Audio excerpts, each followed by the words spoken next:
Thank you, Madam Speaker and members. You know, this is really a conversation for next year.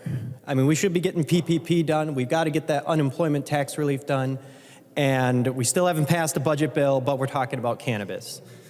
It's frustrating, but, you know, I agree with the majority leader on this bill. But, you know, there's a reason that cannabis is illegal.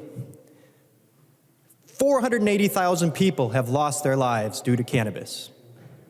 Oh, wait, never mind, that's tobacco. 95,000 people have lost their lives to cannabis.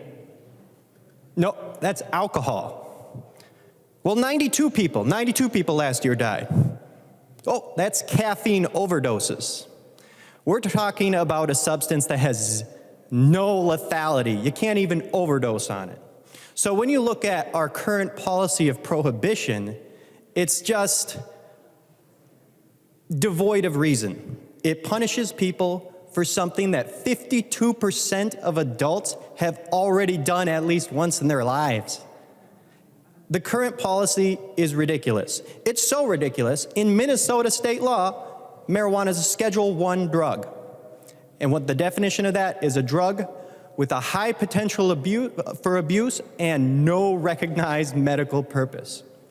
Also in Minnesota state law is a medicinal cannabis program. It's just, it makes no sense.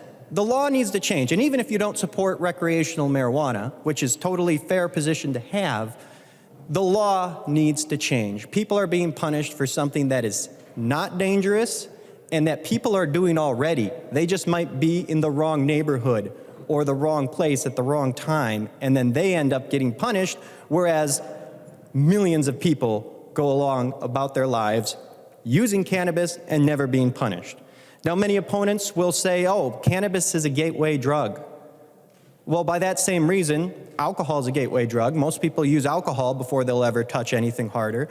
Caffeine also would fall under that category, and exactly what Representative Munson said is that they have to go to a dealer to get this, the people who want to use marijuana.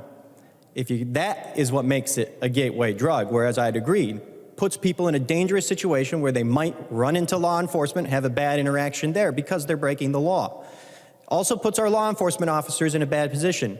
They have to enforce laws that are contradictory, which no law enforcement officer wants to be put in that position. And then we can make our communities safer by eliminating the black market. And that's the best part of the bill, is a 10% tax rate. Colorado has 30% tax rate, California is 40% plus. The black market is alive and well in those states. Now, this will never become law, and we should be working on PPP and tax relief on unemployment, but it's still the reality that this is a direction we need to go. And actually, this morning, I posted on the Blaine Facebook page just to see what the people thought. I said, what do you think? Should we legalize recreational marijuana?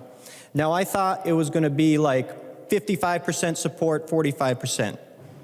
It ended up being 81% supporting, 19%. Now, very scientific poll, yes, absolutely, very rigorous, but it still goes to show, and I think a lot of the members nearby to me will realize that their constituents might not think the way they think. They think. So the last point I want to make is we have the increased security by getting rid of the black market, which gets rid of bad elements in our neighborhoods that we all have.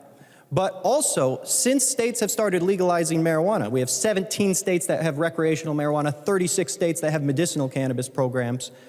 We have seen cannabis seized at the border go way down because now we have Americans and private business owners profiting off of legal cannabis and not drug cartels who thrive in the black market. So Republicans love to talk about border security. This will help with border security.